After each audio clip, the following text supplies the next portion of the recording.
বাংলাদেশের পরিত্যক্ত এক বিমান ঘাঁটি হঠাৎ করে হয়ে উঠেছে ভারতের নিরাপত্তার জন্য বড় একটি হুমকি, যার পেছনে রয়েছে চীনের অদৃশ্য ছায়া। কি এমন করছে লালমনিরহাটে, যার ফলে ভারত বাংলাদেশের বিমান ঘাঁটি ঘুরিয়ে দেওয়ার হুমকি দিয়েছে। দর্শক, হঠাৎ করেই গত মধ্যরাতে এক চমক জাগানো খবর সামনে এসেছে। খবরটা চমক যেমন জাগিয়েছে, তেমন বর্তমান রাজনৈতিক পরিস্থিতিতে উত্তাপ ছড়ানোর জন্য যথেষ্ট এই খবরটা। এই খবরটা হঠাৎ করে কেন আসলো সামনে, কোন প্রেক্ষাপটে এই খবরটা তৈরি হলো, খবরটাকে সামনে এনেছে গভীর রাতে রাত 12টার পরে। জরুরি বলি এবং গুরুত্বপূর্ণ মনে করছি বলেই আপনাদের সামনে হাজির হয়েছে। এটা কোনো স্বাভাবিক ঘটনা না, অস্বাভাবিক পরিস্থিতিতেই 3টি পয়েন্টে যুগান্তকারী এবং ঐতিহাসিক কঠিন ঘোষণা দিয়ে বাংলাদেশের রাজনীতির গতিপথ, ইতিহাস, হিসাব নিকাশ 160 ডিগ্রি পাল্টে দিল প্রফেসর ডক্টর মোহাম্মদ ইউনূসের নেতৃত্বাধীন অন্তর্বর্তীকালীন সরকার। আরও একবার ভারতীয় বিএসএফ এর বিরুদ্ধে অসীম সাহসিকতার পরিচয় দিল বিজিবি। বিএসএফ এর পুশিনের অপচেষ্টা রুখে দিল বাংলাদেশের অদম্য সাহসী সীমান্তরক্ষী বাহিনীর সদস্যরা। বিজিবির কঠোর অ্যাকশনের মুখে বাংলাদেশের ভূখণ্ডে প্রবেশ করতে পারলেন না আসামের বাসিন্দারা। আলহামদুলিল্লাহ, শুধু বাংলাদেশ নয়, পৃথিবীর ইতিহাসে একটা নজিরবিহীন ঘটনা ঘটে গেছে। চারদিকে খুশির বন্যা। এটা শুধু বাংলাদেশের ইতিহাস নয়, সারা পৃথিবীতে একটা নজির হয়ে থাকবে। এটা আল্লাহর খাস রহমত ছাড়া কোনো হিসাব নিকাশে মেলে না। এটা হওয়ার কথা ছিল না, এটা আল্লাহর খাস রহমত। তবে খুবই সিগনিফিকেন্ট একটা বিষয় জানা গেছে। এভাবে কি ঠিক ছিল, নাকি হঠাৎ করে এমন কোনো পরিস্থিতি তৈরি হলো জরুরিভাবে সেখানে গেলেন? ৭১-এর পরে এই ৫৪ বছরের ভিতরে সবচাইতে বিজয়ের দিন হলো আজকের দিনটি, কারণ এর চাইতে বড় বিজয় এখন আসবে ভারত সহ, ইসরায়েল সহ যারা যারা এই হত্যাকাণ্ডের সাথে জড়িত ছিল সবারই এখন আমলনামা বের করা হবে। বিএনপির সালাউদ্দিন, বর্তমানে রয়ের নিযুক্ত, ভারতের নিযুক্ত সালাউদ্দিন আহমেদ রয়ের একটা অ্যাসাইনমেন্ট নিয়েছে ২-৩টা কাজকে কন্ট্রোল করার জন্য। আপনারা শুনলে অবাক হবেন, এই কথাটা এখনো গোপন রেখেছে। মীর জাফর ওয়াকারুজ্জামান উনি কনভিক্টেড হবে, উনি আসামি হবে, কারণ ওইসব মামলায় উনি আসামি। পররাষ্ট্রনীতির ক্ষেত্রে বাংলাদেশ এক অভূতপূর্ব অর্জন করেছে খলিলুর রহমানের দায়িত্ব নেওয়ার পর থেকে, যেটা অন্য কেউ কোনো অতীত পররাষ্ট্র মন্ত্রী বা অ্যাডভাইজার অর্জন করতে পারেনি, সেটা তিনি অর্জন করেছেন। সেটা হলো ফরিদপুরে ভাঙায় বিশেষ অভিযান চালিয়ে ফরিদপুর ৪ আসনের সংসদ সদস্য নিক্সন চৌধুরীকে গ্রেপ্তার করেছে পুলিশ।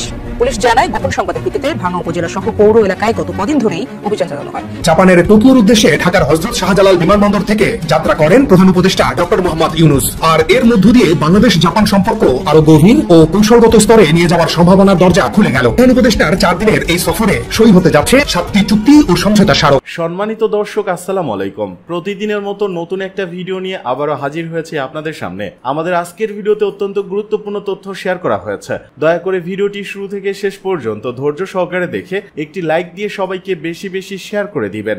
সেই সাথে আমাদের ভিডিওটি আপনি বাংলাদেশের কোন জেলায় বসে দেখছেন বা শুনছেন সেটি অবশ্যই কমেন্ট বক্সে কমেন্ট করে জানিয়ে দিতে ভুলবেন না।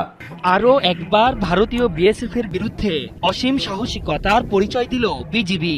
বিএসএফ এর পুশিনের অপচেষ্টা রুখে দিল বাংলাদেশের অদম্য সাহসী সীমান্তরক্ষী বাহিনীর সদস্যরা। বিজিবির কঠোর অ্যাকশনের মুখে বাংলাদেশের ভূখণ্ডে প্রবেশ করতে পারলেন না আসামের বাসিন্দারা। এই ঘটনায় সীমান্তগুলোতে উত্তেজনা বিরাজ করছে। লালমনিরহাটের ৩ উপজেলার ৫ সীমান্ত দিয়ে নারী, পুরুষ ও শিশুসহ ৩৮ জনকে বাংলাদেশে পুশিনের চেষ্টা করেছে ভারতীয় সীমান্তরক্ষী বাহিনী। তবে বিজিবি ও স্থানীয় গ্রামবাসীদের বাধায় এখন তারা কাঁটাতারের বেড়ার এপারের ভারতীয় অংশে অবস্থান করছেন। ত্রিপুরাতে আসামের কিছু মুসলমান 12 জন পুরুষ এবং মহিলা, একজন ছোট বাচ্চা, মোট 13 জন। ভারতীয় বিএসএফ গেল রাতে অনুমান 2 থেকে 2.5 ঘটিকার সময় ভারতীয় বাংলাদেশে প্রবেশ করার লক্ষ্যে বা চেষ্টা করার লক্ষ্যে Bangladesh border guard, Durgapur camp commander, টলপাটি সহ তাদের স্থানীয় বাধা দেয়। বুধবার মধ্যরাত থেকে একযোগে তাদের বাংলাদেশের ভূখণ্ডে পাঠানোর চেষ্টা করা হয়। কাঁটাতারের বেড়া খুলে দিয়ে আসামের বাসিন্দাদের লালমনিরহাট সীমান্ত দিয়ে বাংলাদেশে পুশিনের চেষ্টা করে বিএসএফ। তবে বিজিবির সাহসিকতায় তা ব্যর্থ হয়। এই ঘটনায় এরই মধ্যে বিএসএফ কে পতাকা বৈঠকের আহ্বান জানিয়েছে বিজিবি। প্রত্যক্ষদর্শীরা জানিয়েছেন, আদিতমারির দুর্গাপুরের চৌরাটারি সীমান্ত দিয়ে 13 জন, হাতিবান্ধার বনচৌকি দিয়ে 6 জন এবং পাটগ্রামের আমবাড়ি, পচা ভান্ডার ও ধবলগুড়ি সীমান্ত দিয়ে 19 জনকে একযোগে বাংলাদেশ ভূখণ্ডে পুশিনের চেষ্টা করে বিএসএফ। এই ঘটনার পর থেকে সীমান্তগুলোতে সতর্ক অবস্থান নিয়েছে উভয় বাহিনী। ফলে পুশিনের শিকার লোকজন ভোর থেকে অবস্থান করছে ভারতীয় অংশের খোলা আকাশের নিচে। এমন ঘটনা এবারই প্রথম নয়। এর আগে লালমনিরহাটের পাটগ্রাম সীমান্ত দিয়ে মানসিক ভারসাম্যহীন একজনকে বাংলাদেশে পুশিনের চেষ্টা করে বিএসএফ। এতে বিজিবি ও গ্রামবাসীরা বাধা দিলে উত্তেজনা সৃষ্টি হয়। এছাড়া সিলেটের বিভিন্ন সীমান্ত দিয়ে একই প্রচেষ্টা চালায় দেশটির সীমান্তরক্ষী বাহিনী। বিএনপির সালাউদ্দিন, বর্তমানে রয়ের নিযুক্ত, ভারতের নিযুক্ত সালাউদ্দিন আহমেদ রয়ের একটা অ্যাসাইনমেন্ট নিয়েছে 2-3টা কাজকে কন্ট্রোল করার জন্য। এই মুহূর্তে বাংলাদেশে যদি পিলখানা বিডিআর হত্যাকাণ্ডের সুষ্ঠু তদন্ত হয় এবং জুলাই আগস্ট হত্যাকাণ্ডের যদি সুষ্ঠু তদন্ত হয় এবং আয়নাঘরের উপরে যদি সুষ্ঠু তদন্ত হয়, আপনারা শুনলে অবাক হবেন, এ কথাটা এখনো গোপন রেখেছে। মীর জাফর ওয়াকারুজ্জামান উনি কনভিক্টেড হবে, উনি আসামি হবে, কারণ ওইসব মামলায় উনি আসামি। পিলখানা হত্যাকাণ্ডে উনি আসামি হবেন, জুলাই আগস্ট হত্যাকাণ্ডে উনি আসামি হবেন এবং আয়নাঘর প্রকল্পে উনি আসামি হবেন। এখন ওনারা যখন ডক্টর মোহাম্মদ ইউনূসকে বারবার প্রেসার দিচ্ছেন যে ইলেকশন দেন, কেন জানেন? জেনারেল ওয়াকারকে এই 3টা অপরাধ ট্রাইব্যুনাল থেকে ওনার নামটা যেন বাদ যায়, হাসিনার নামটা যেন বাদ যায়, মুজিব ফ্যামিলির লোকগুলোর নাম যেন বাদ যায়, ভারতের তথাকথিত প্রধানমন্ত্রী নরেন্দ্র মোদীর নামটা যেন বাদ যায়, অজিত দোভালের নামটা যেন বাদ যায়, রয়ের নামটা যেন বাদ যায়। বিক্রম মিস্ত্রি ওয়াকারুজ্জামানের সাথে এই কথাগুলো বলেছে। সালাউদ্দিন এবং মির্জা ফাক এবং গোরখুদক আব্বাস এবং আমির খসরু মাহমুদ চৌধুরী, আমানুল্লাহ আমান, আব্দুল আওয়াল মিন্টু, সালাউদ্দিন, এরা সবাই এগ্রি করেছে নির্বাচন হলে বিএনপি যদি সরকার গঠন করে, বিএনপি ওয়াদা করেছে জেনারেল ওয়াকারের নাম বাদ দিবে, বিএনপি ওয়াদা করেছে হাসিনা এবং শেখ পরিবারের সবার নাম বাদ দিবে, তাপসের নাম বাদ দিবে, ওবায়দুল কাদেরের নাম বাদ দিবে।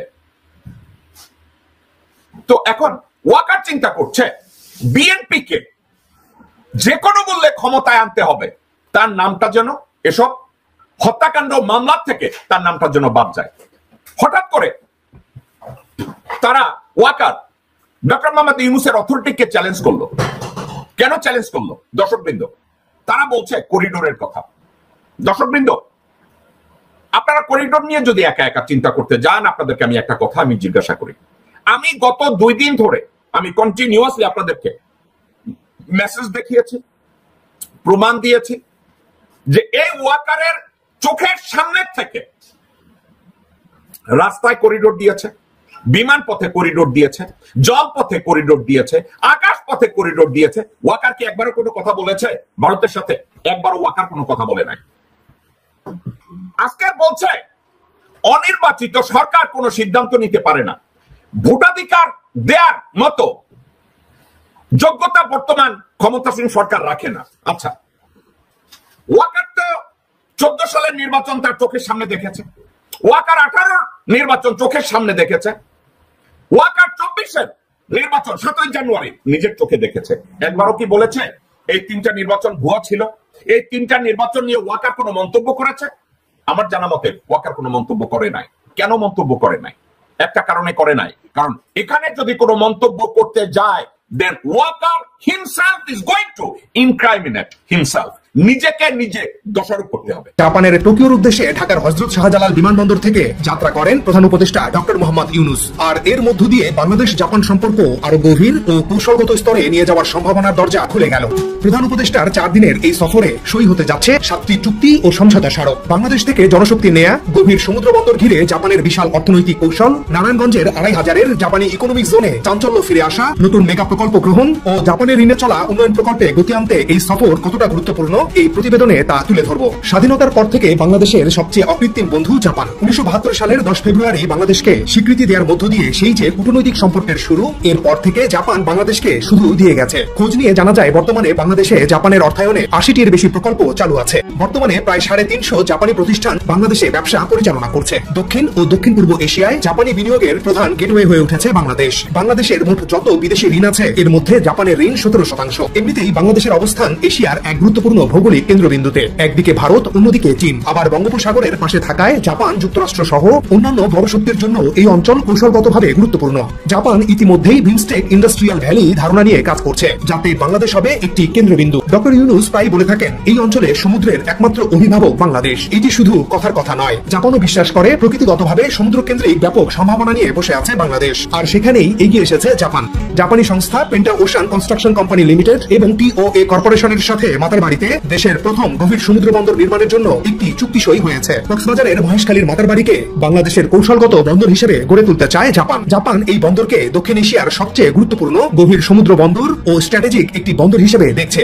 মূলত জাপানের বিভিন্ন ধরনের জ্বালানি বা তেল মধ্যপ্রাচ্য থেকে বঙ্গোপসাগরের উপর দিয়ে মালাক্কা প্রণালী অতিক্রম করে জাপানে পৌঁছায়। দেশটি বাংলাদেশকে একটি ইন্ডাস্ট্রিয়াল হাবে পরিণত করে বাংলাদেশ থেকে দক্ষিণ এশিয়া এবং দক্ষিণ পূর্ব এশিয়া সহ বিভিন্ন দেশে খুব সহজে নানা পণ্য রপ্তানি করতে পারবে মাতারবাড়ি গভীর সমুদ্র বন্দরের মাধ্যমে। অর্থাৎ ইন্দো প্যাসিফিক অঞ্চলে মুক্ত বাণিজ্যের জন্য এই বন্দর একটি গুরুত্বপূর্ণ ভূমিকা পালন করতে পারবে বলে আশা করছে জাপান। এদিকে জাপান সফরের আগে গত সোমবার রাষ্ট্রীয় অতিথি ভবন যমুনায় এক উচ্চ পর্যায়ের বৈঠকে বসেন অধ্যাপক ইউনূস। সেখানে মহেশখালী মাতারবাড়ি সমন্বিত অবকাঠামো উন্নয়ন উদ্যোগ MIDI বা মিডির অগ্রগতি পর্যালোচনা করেন। জাপান ইন্টারন্যাশনাল কোঅপারেশন এজেন্সি জাইকার মতে শুধু মাতারবাড়িতেই হবে 3টি হাব। এগুলো হলো লজিস্টিক হাব, বিদ্যুৎ ও জ্বালানি হাব এবং শিল্প হাব। আর এর কেন্দ্রে থাকছে মাতারবাড়ি গভীর সমুদ্র বন্দর। এই বন্দর ঘিরে অর্থনৈতিক অঞ্চল হচ্ছে। যে কোনো আঞ্চলিক সহযোগিতা বাড়ানোর ক্ষেত্রে 6টি বিষয় গুরুত্বপূর্ণ।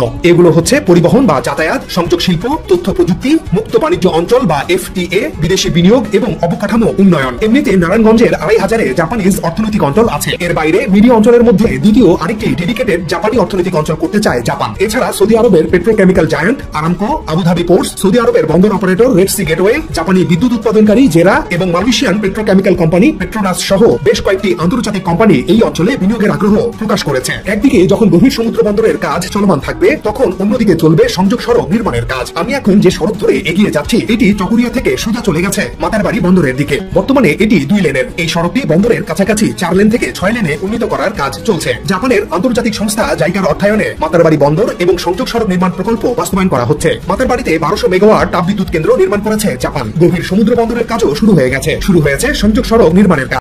রাজনীতির আড়ালে বড় কয়েকটা ঘটনা ম্যানেজ করে ফেলেছেন প্রফেসর ইউনূস। প্রফেসর ইউনূসের সরকার, পরিস্থিতি এখন ডক্টর ইউনূসের নিয়ন্ত্রণে। দর্শক, রাজনীতির আড়ালেও রাজনীতি চলে। যেমন আমরা সাদা চোখে দেখি আর্মি চিফ ওয়াকারুজ্জামান, তিনি একজন জেনারেল, তিনি তো পলিটিশিয়ান না, কিন্তু তিনি এখন পলিটিশিয়ান। তিনি রাজনীতির আড়ালে রাজনীতি করেন। বিএনপির মূল ডিসিশন মেকার এখন কে জানেন? তারেক রহমান? নো, বিএনপির মূল ডিসিশন মেকার এখন ওয়াকারুজ্জামান। এখন একটু কমন কিছু প্রিন্সিপালস বলি। যেসব জায়গা আওয়ামী লীগের দখলে ছিল, সেসব জায়গা থেকে আওয়ামী লীগ পালিয়েছে। এর অর্থ কি জানেন? ভালো হয়ে গেছে? ওই জায়গাটা পরিশুদ্ধ হয়ে গেছে? নেভার। সেম জায়গাটা সেম ভাবে বিএনপি দখল করেছে। মানে আওয়ামী লীগ যেখান থেকে চাঁদাবাজি করতো, দুর্নীতি করতো, ওই সেম কাজটা এখন বিএনপি করবে। এটা তো আপনারা সবাই জানেন, সবাই একমত। সচিবালয় থেকে প্রকাশ্য আওয়ামী লীগের দোষরা আসলেই পালিয়েছে। যারা আছে এরা গুরুত্বপূর্ণ কেউ না, বা এদের আসলে তেমন কিছু করার সক্ষমতা নেই সত্যিকার অর্থে। আমরা যে বলি যে ফেসিবাদ মুক্ত করতে হবে সচিবালয়, আসলে ফেসিবাদের দোষরা এখন আর নেই, তাদের কোনো পাওয়ার নেই সচিবালয়ে। তাহলে সচিবালয়ে যারা এখন এই গ্যাঞ্জাম করছে বা ঝামেলা করছে, তারা কারা? তারা বিএনপি বা আওয়ামী লীগ যারা করছে, তারা এখন বিএনপি সাথে। যেমন সচিবালয় যারা আন্দোলন করে, তাদেরকে যদি আপনি জিজ্ঞেস করেন যে আপনি সত্য গোপনে, কারণ যেহেতু সরকারি চাকরি করে প্রকাশ্যে বলবে না, যে আপনারা কোন দল করেন, তাহলে উত্তর হবে বিএনপি।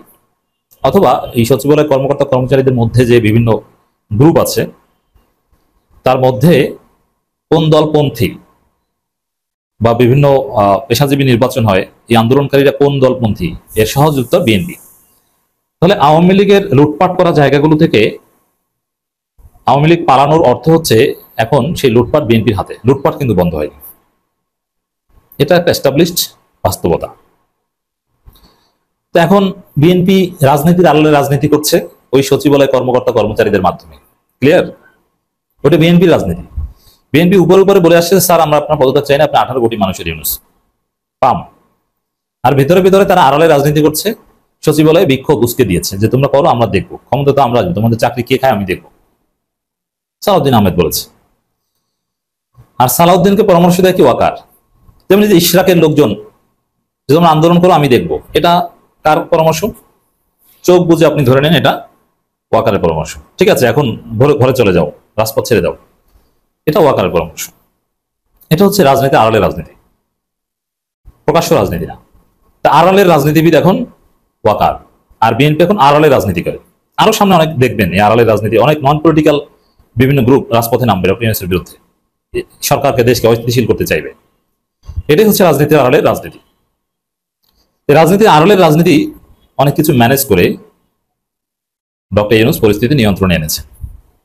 দর্শক, সচিবালয়ের কর্মকর্তা কর্মচারীদের আন্দোলন স্থগিত, এর আগে এনবিআর কর্মকর্তা কর্মচারীদের আন্দোলন স্থগিত, যেভাবেই হোক না কেন, আলাপ আলোচনার ভিত্তিতে হোক, যেভাবে হোক, এবং জুলাই মঞ্চ সেখানে অবস্থান নিয়েছিল এবং ভয়ও দেখিয়েছিল যে 100 সচিব এবং এই 1000 কর্মকর্তার তালিকা রেডি, একদম স্যাক করে দিব।